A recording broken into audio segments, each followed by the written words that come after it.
ಆಗಿದಾವೆ ಈಗ ಬೀಜ ಆಗಿದಾವೆ ಈಗ ಇದು ಸರಿ ಟೆಂಡರ್ ಆಗಿದಾವೆ ಈಗ ಅವು ಕೂಡ ಸರಿಯಾಗಿ ಎಲ್ಲೋ ಆದ ನಂತರ ಗುತ್ತಿಗೆದಾರರು ಆದ ನಂತರ ಮತ್ತೆ ಮುಂದಿನ ದಿನದಲ್ಲಿ ಅವನ್ನು ಕೂಡ ಮಾಡಿ ಆದಷ್ಟು ಬೇಗ ಸಿದ್ದಾಪುರ ಪಟ್ಟಣ ಪಂಚಾಯತಲ್ಲಿ ಎಲ್ಲ ರಸ್ತೆಗಳನ್ನು ಕೂಡ ಡಾಂಬರೀಕರಣ ಮಾಡ್ತೀವಿ ಅನ್ನೋಂಥ ಮಾತನ್ನು ತಮ್ಮ ಗಮನಕ್ಕೆ ತರಕ್ಕೆ ಬಯಸ್ತೀನಿ.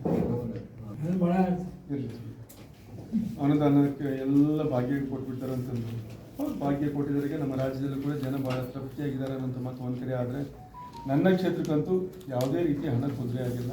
ಬಂದಿರೋ ಹಣನ ಟೆಂಡರ್ ಮಾಡಿ ಇನ್ನೂ ಕಾಮಗಾರಿ ಮುಗಿಸೋದೇ ಆಗ್ತಿಲ್ಲ. ಅಷ್ಟು ಕೆಲಸ ನಮ್ಮ ಸರ್ಕಾರ ನಮಗೆ ಎಲ್ಲ ಇಲಾಖೆಯಲ್ಲೂ ಕೂಡ ನಮಗೆ ಹಣ ಬಂದಿದೆ.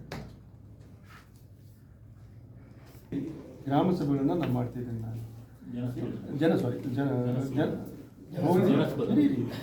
ಹೋಬಳಿ ಮಟ್ಟದ ಜನಸ್ಪಂದನ ಕಾರ್ಯಕ್ರಮವನ್ನು ನಾನು ಮಾಡ್ತಿದ್ದೀನಿ. ನಾನು ಅಲ್ಲಿ ಬಂದು ನೋಡಿದಾಗ ತಾವು ಅನೇಕ ಪತ್ರಿಕಾ ಸ್ನೇಹಿತರು ಬಂದಿರಿ, ನನಗೆ ಮಾಡೋದು ಭಾಳ ಖುಷಿ ಆಗುತ್ತೆ. ಅಲ್ಲಿ ಹೆಚ್ಚಾಗಿ ತಾಯಿಂದರೆ ಹೆಣ್ಮಕ್ಳೇ ಬರುವಂಥದ್ದು. ಅವ್ರು ಯಾರು ಕೂಡ ವೈಯಕ್ತಿಕವಾಗಿ ಯಾರು ಕೇಳ್ತಾ ಇಲ್ಲ, ಎಲ್ಲರೂ ಕೇಳುವಂಥದ್ದು ರಸ್ತೆಯನ್ನು, ನೀರನ್ನು ಮತ್ತು ಶಾಲೆಗಳಿಗೆ ಶಾಲೆಗೆ ಹೋಗ್ತಕ್ಕಂಥ ರಸ್ತೆ. ಅಂದರೆ ಇವತ್ತು ಜನಗಳಲ್ಲಿ ಯಾವ ರೀತಿಯ ಒಂದು ಅಭಿವೃದ್ಧಿಯ ಕಳಕಳಿ ಇದೆ ಅನ್ನೋದು ರೀತಿ ತೋರಿಸ್ತಾ ಇದ್ದಾರೆ. ಮತ್ತು ಅರ್ಜಿಯನ್ನು ತಗೊಳ್ತಾರೆ. ಈಗ ಎಲ್ಲ ಇಲಾಖೆ ಕ್ರಮಬದ್ಧವಾದ ಅರ್ಜಿಯನ್ನು ತಗೊಂಡು ಅದಕ್ಕೆ ನಂಬರನ್ನು ಕೊಟ್ಟು ಆ ರೀತಿ ನಾವು ಇಲ್ಲಿವರೆಗೆ ಮಾಡ್ತಿರ್ತೀವಿ. ನಾವು ಎಲ್ಲಿ ಒಂದು ಅರ್ಜಿ ತಪ್ಪಿದ್ರೆ ನೋಡಿ, ನನಗೆ ಚೀಟಿ ಕೊಟ್ಟಿದ್ರಿ, ನನ್ನ ಅರ್ಜಿ ಇನ್ನೂ ವಿಚಾರಣೆಗೆ ಬಂದಿಲ್ಲ, ನನ್ನ ಅರ್ಜಿ ತಗೊಂಡಿಲ್ಲ, ನೀವು ಇಲ್ಲಿ ಸಭೆ ಮುಂದೆ ಬಂದಿಲ್ಲ ಕೊಟ್ಟಿರುತ್ತೋ ಅದು ಕಾರ್ಯ ಮಾಡೋಕ್ಕೆ ಆಗಲ್ಲ ಅಂತ ಹೇಳೋಕ್ಕಾಗಲ್ಲ. ಮಾಡ್ತೀವಿ ಅಂತ ಹೇಳಲೇಬೇಕು. ಮಾಡಬೇಡಮ್ಮ ಅಂತ ಯೋಜನೆ ಇಲ್ಲಿ ಮುಗಿಸ್ಬಿಡ್ತೀವಿ ಅಂದ್ರೆ ಯೋಜನೆಯನ್ನು ವಿರೋಧ ಮಾಡಲಿಕ್ಕೆ ಅವಕಾಶ ಇದೆ ರಾಜ್ಯ ಸರ್ಕಾರಕ್ಕೆ. ವಿರೋಧ ಇದೆ, ಅವಕಾಶ ಇದೆ. ಅದನ್ನು ಅದೇ ಇದೆ ಅಂತ ಹೇಳಿ ನಾವು ಕೂಡ ಅಲ್ಲಿ ಕೂಡ ನಾವು ಮುಖ್ಯಮಂತ್ರಿಗಳು ದೊಡ್ಡಣ್ಣ ಹೇಳಿದಾಕ್ಷಣ ಮಾಡಲೇಬೇಕು ಅಂತಿಲ್ಲ, ವಿರೋಧ ಮಾಡೋಕೆ ಸಾಕಷ್ಟು ಅವಕಾಶ ಮಾಡ್ತಾ ಇದ್ದಾರೆ. CPIಯಿಂದ DSP SP ಅವ್ರ ಹತ್ರ ಮಾತನಾಡಿ ಈ ಥರ ಹೇಗಾಯಿತು ಏನಾಯ್ತು ಆಯಿತು ಅನ್ನೋದನ್ನು ಮಾಹಿತಿ ಪಡೆದು ಈ ರೀತಿ ಆಗಕೂಡದು.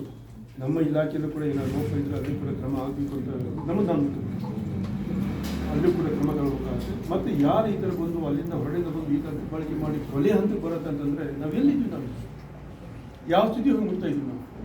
ಇದು ಆಗಕೂಡದು ಅನ್ನೋಂಥ ಮಾತನ್ನು ಮಾನ್ಯ ಗೃಹ ಮಂತ್ರಿಗಳಾಗಿರ್ತಕ್ಕಂಥ ಡಾಕ್ಟರ್ ಪರಮೇಶ್ವರ್ ಗಮನಕ್ಕೆ ಕೂಡ ನಾನು ತಂದಿದ್ದೇನೆ. ಹಾಗಾಗಿ ಮುಂದೆ ಈ ರೀತಿ ಆಗದ ರೀತಿಯಲ್ಲಿ ನಾವು ಪೊಲೀಸ್ ಇಲಾಖೆ